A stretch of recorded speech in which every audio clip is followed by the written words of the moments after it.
नमस्कार, न्यूज 31 में आपका स्वागत है। मैं हूं आपके साथ दीप्ति। शुरुआत करते हैं खास खबर के साथ। चिकित्सा शिक्षा मंत्री विश्वास सारंग ने कहा, बीजेपी द्वारा बाबा साहब अम्बेडकर की जयंती मनाने पर मंत्री सारंग ने कहा कि बीजेपी हमेशा बाबा साहब अम्बेडकर की जयंती को बहुत उत्साह के साथ मनाती है।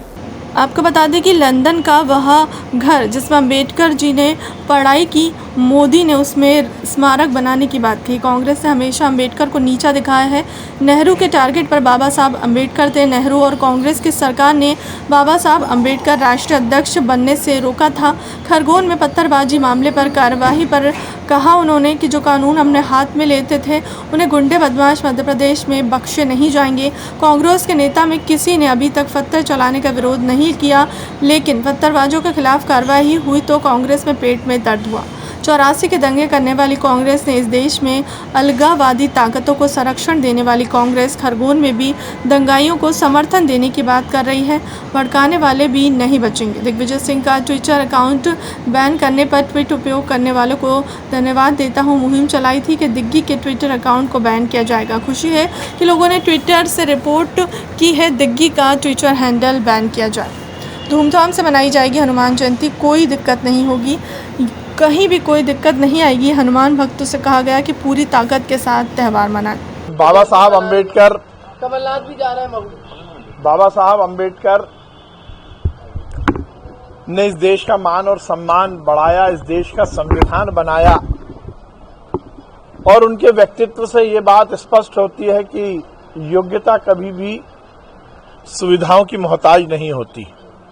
भारतीय जनता पार्टी हर समय से बाबा साहब अम्बेडकर के जन्म दिवस को बहुत उत्साह के साथ मनाती है, बल्कि उनसे जुड़ी हुई वो स्थान जो बाबा साहब अम्बेडकर के प्रति कृतज्ञता ज्ञापित करने के लिए जरूरी होते हैं, जैसे महू में अम्बेडकर जी के जन्म दिवस पर कुंभ लगाने की शुरुआत की। मोदी जी की सरकार ने ही लंदन का वो घर जिसमें अम्बेडकर जी पढ़े, वहां पर स्मारक बनाने की बात की।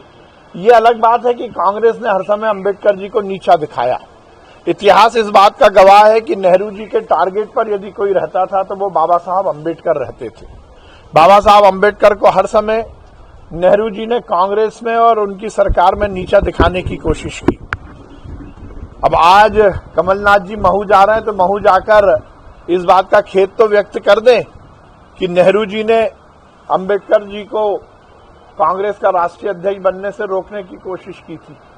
वो ये तो बता दें, इस बात का खेद तो व्यक्त करें कि कांग्रेस ने हर समय अम्बेडकर को नीचा दिखाया।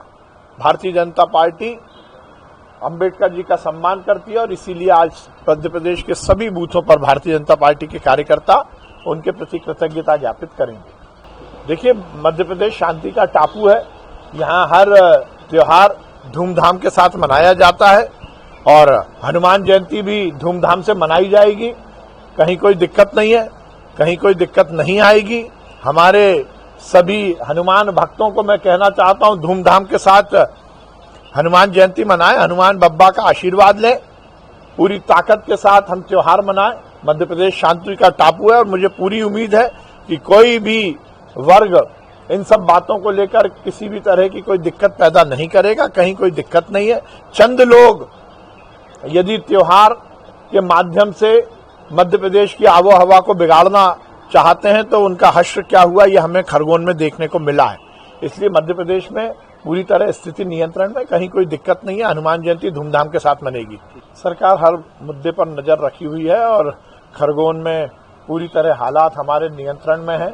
जो पत्थरबाज है उनके पर कार्रवाई हो रही है और ये कार्रवाई उन सब लोगों को संदेश है जो कानून अपने हाथ में लेते हैं। गुंडे बदमाश माफिया दंगाई मध्य प्रदेश में इस तरह से रह नहीं पाएंगे। उनके खिलाफ ऐसी ही कार्रवाई होगी।